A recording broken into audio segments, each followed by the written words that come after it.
I'm quite interested in decision theory and economics, and I think that one of the most fundamental ideas that connect those topics is the idea of whether resources are positive sum, zero sum, or negative sum.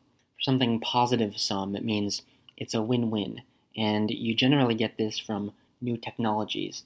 I'm using the Peter Thiel definition of technology, where technology means getting more from less. Although technology can be positive sum, it's important to note that the downstream effects of technology can, in the end, actually be negative sum or zero sum, as, for example, it allows power to be more concentrated into a few hands or something like that. But in the immediate term, it allows you to do more with less. Zero sum means essentially that for one person to win, another person has to lose. So the only way to get more of the resource is to deprive someone else of the resource. When we get to negative sum, we need to drill into what we mean by the sum. The sum essentially means the sum of all the utilities derived from all of the agents. So something negative sum would be something like war, where wars destroy, they don't create. And when we talk about negative sum, it does invite the question, if something is negative sum, if it hurts all parties, why would you do it? Well, the answer is it doesn't necessarily hurt all parties. It could be that it hurts one party by a lot, and it helps one party by just a little bit, but the party that it helps has more power, so they end up doing the thing. Or maybe it's a coordination problem or something like that, where the end effect is war, but something like war is negative sum. What I think is a really interesting question is if there are any resources that are inherently negative sum. Or we don't have to use resources as the word, because when I say resources, if you take in economics, you might think of the resources you were taught about in Economics 101, where it's land, labor, capital. Sometimes they'll add entrepreneurship in there. The first two I'll talk about, but capital, to a Marxist, it may seem like capital is zero sum, but in fact, capital is not zero sum because you can always create more capital.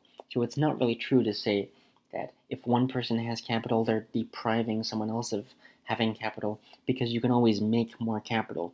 So this is kind of a rebuke of Marxism.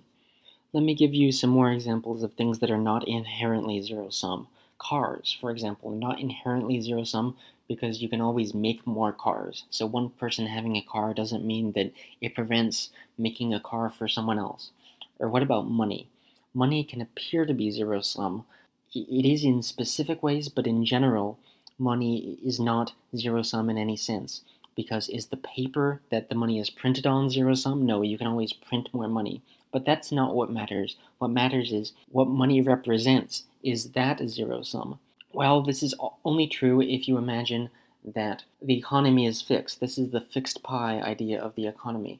The idea that an economy does not grow, so therefore, if one person has money, that deprives another person of money. But this is not necessarily true because, as we talked about, technology can increase the output of an economy, making money not zero sum. It is really worth enumerating what resources are inherently zero sum. And another way of posing this question is to talk about a post-scarcity economy. A post-scarcity economy is like a thought experiment where the economy has grown so much that we essentially have infinite everything. But in such a universe where the exponential curves go up forever and ever, and the economy can just output things with no limit, in such a world, what is actually preventing such a world from happening even in theory? What resources are inherently scarce? There are really a finite number of things, so I'll just jump right into it. The first one is land. I should be clear, in this sense I'm using land in the economic sense. So land is any natural resource, any naturally occurring space or substance.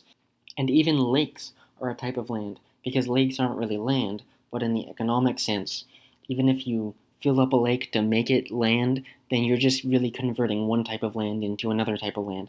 The important thing isn't whether it's dirt underneath you, it matters if it's space.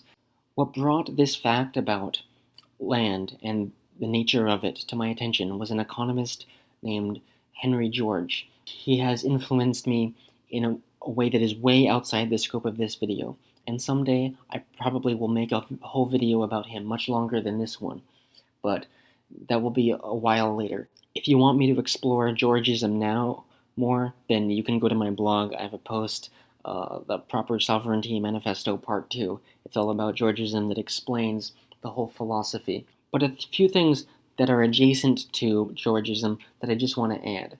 Is a lot of language that we use that really obscures the true nature of land, and a lot of ways that we talk about the economy, which really does not give credit to the nature of real estate or the nature of land. For example, why do we say real estate instead of land when the real estate, the value of the buildings goes down every year? You need to renovate the buildings. The only thing that could potentially go up in value is the land.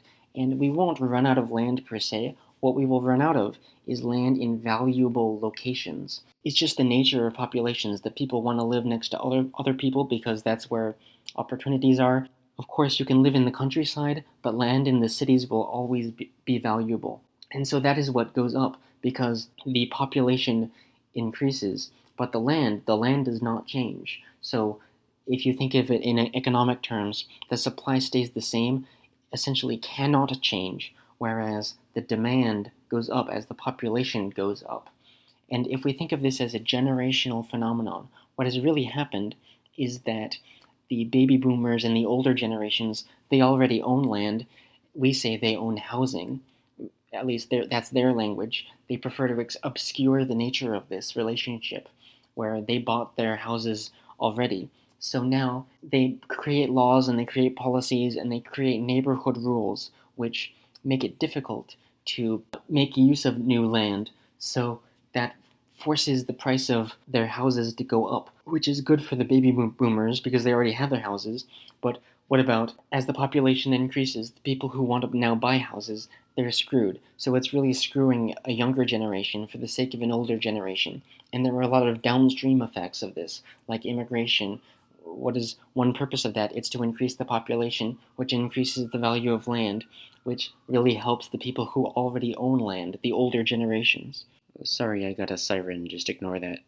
So, moving on from that, the second really important type of zero sum resource I want to discuss, you might not want to call it a resource, but it is status.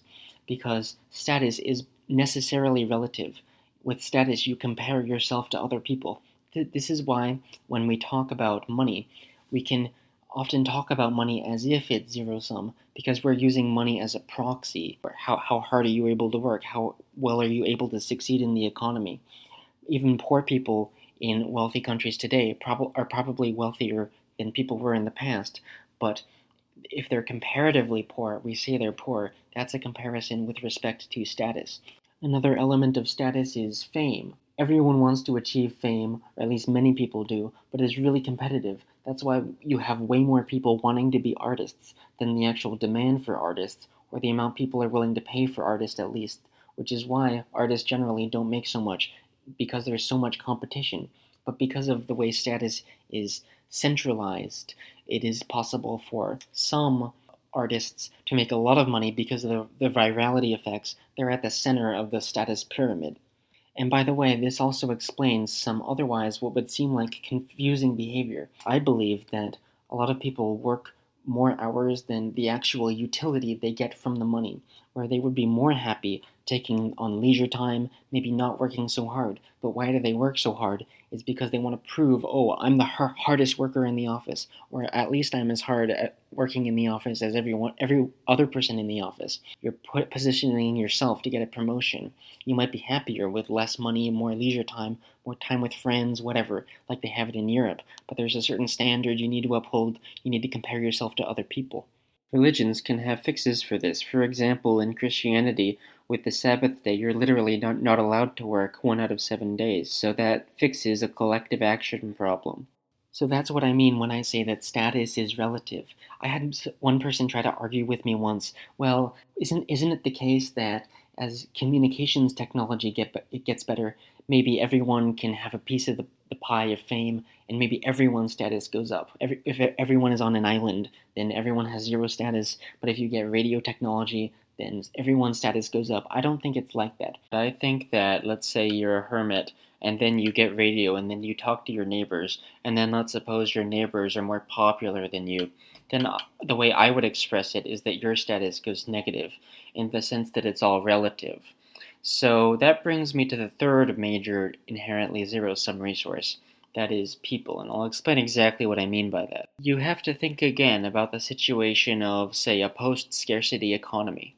Well, what is preventing me in a post-scarcity economy from having 50 servants? Because if I had 50 servants, then hypothetically, those servants would not have it as good as me, so it wouldn't truly be a post-scarcity economy for those servants. People would not be zero-sum if we had the horrible situation where slavery was legal. Then you could just go out, conquer distant lands, take home slaves, and then you could buy and sell the slaves, and it would be not necessarily a zero-sum resource because you could always go out and conquer to get more slaves or whatever. But the actual situation in civilized societies is that we don't have slavery. We put values on human liberty, which limits the idea of humans as a so-called resource. So humans are a resource, but a very strange resource. A resource that you cannot own, you cannot build, you cannot manufacture. You can get labor, but you do not own that person. You are simply renting their labor. The previous category status, that status is zero-sum, is really just kind of an extension of the fact that people are zero-sum. And you can also get some interesting dynamics from the fact that people are zero-sum, because people also have a monopoly on their specific personality, their specific name, their specific persona, unless you're like an identical twin, of course. Say you're Tom Cruise, no one else can show up in a movie and use the name Tom Cruise and act exactly like Tom Cruise. You can tell the difference between Tom Cruise and other actors. So if you are someone who's just like a fanboy for Tom Cruise and you see all Tom Cruise movies, well, that's a reason why the studio would want to get Tom Cruise as an actor. And so essentially, you have a monopoly on your own persona. And this has significance because of the importance that I place on monopolies. And maybe I'll talk about that later. But I won't talk about the importance of monopolies in this video. But the important thing is that there's kind of rent-seeking behavior where why does Tom Cruise get to make an insanely large amount of money? Probably more than is actually worth the effort that he puts in. Probably worth more than the actual talent. It's because of the recognizability of the figure and the fact that no one owns the name Tom Cruise like he does. So those are the three main zero-sum resources: land, status, and people. There are a few others that I want to mention, things like historical and cultural relics. These are zero-sum because if the Notre Dame burns down, it doesn't suffice just to build an identical copy of Notre Dame a few blocks down the road. No, it has this historical significance, just like a Da Vinci painting. You can make a copy of a Da Vinci painting, but people care that it is a copy because it has historical significance. Or what about time? The fact that time is zero-sum is actually very significant. I might explore it in a future video. But one interesting property of time is the fact that it is a resource that you cannot steal from other people. If you steal it, you don't get more of it. And the last one, I would point you to my video about free speech, social media, and network effects, where resources that rely on network effects to function, like social media, they can have monopolistic tendencies. It's zero-sum who owns that position of controlling the levers to those social media companies. So why does this matter? Well, I think it matters because it gives you insight into the true nature of wealth. Take, for example, the De Beers Mining Company. Diamonds are not actually that valuable, they're quite common. What De Beers did is they had a monopoly on the mines where diamonds were mined. So they had a monopoly on that land. And to add insult to injury, diamonds are a sign of status. So, and that wasn't inherent. The De Beers Mining Company created a marketing strategy to take this diamond as a sign of status and market it as a necessity for marriages. So it's a double insult. First, they have a monopoly on the mines to get the diamonds, and second, they exploit the fact that diamonds are a sign of status. Right now, in the current day, we think of wealth as being basically just how much money you have. But in the past, the economy was smaller, we didn't have as much technology, we didn't have as many goods and services. But what we did have, because these things are relatively static is a certain amount of land and a certain amount of people relative to the amount of other people that were around, and a certain amount of relative status. So in the past, I would argue that these three elements were a greater show of wealth. And even today, in very subtle ways, people use these as the truest signs of wealth. It's one thing to just have a fancy car, a big house. A bit money can buy you those things, but a big house is valued a little bit more than a car because you need the land to make the house. And obviously, houses will always be more expensive just because they're bigger. But I'm just speaking strictly in terms of which is the greater signaling mechanism for how much wealth you have. And in fact, an uncluttered minimalist house with nothing in it is the biggest sign of status because minimalism demonstrates that you have enough land to store items more so than you even have items to store, or even to own a big company with lots of employees under you. People know you're rich just because you have lots of underlings. Even if you might not actually have that money, it's assumed as a major component of wealth, just inherently. And a few things become apparent when you look at this list. The first time I compiled this list, I realized that almost all wars in human history have been fought over these things: land, status, and people.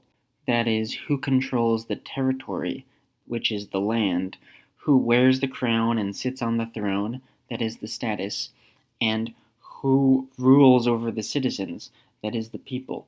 One aspect of people that I haven't really explored here yet is the sexual aspect to it, because the providers of sex are people, and there are certain societal constraints about monogamy and so forth, and maybe you're jealous on other people sharing your sexual partner, so there is a limited number of people to go around, and the fact that people are scarce is a very important component to this that has deep implication. And in fact, in ancient times, if you go back to, say, ancient tribes, I'm sure a lot of wars or a lot of tribal conflicts were fought over access to women, access to sex. It's hard to find a counterexample of a war that was fought over something that is not one of these inherently zero sum resources. I'm sure people will say religion, but the thing about religion is that what almost defines them is that you cannot have two religions occupying your mind at the same time. You cannot believe in Christianity and Islam simultaneously. They're mutually incompatible unless you want to have really lax ideas about religion. So, religions, they are fighting over space in people's minds, which ultimately ties back into the fact that minds are zero sum because people are zero sum.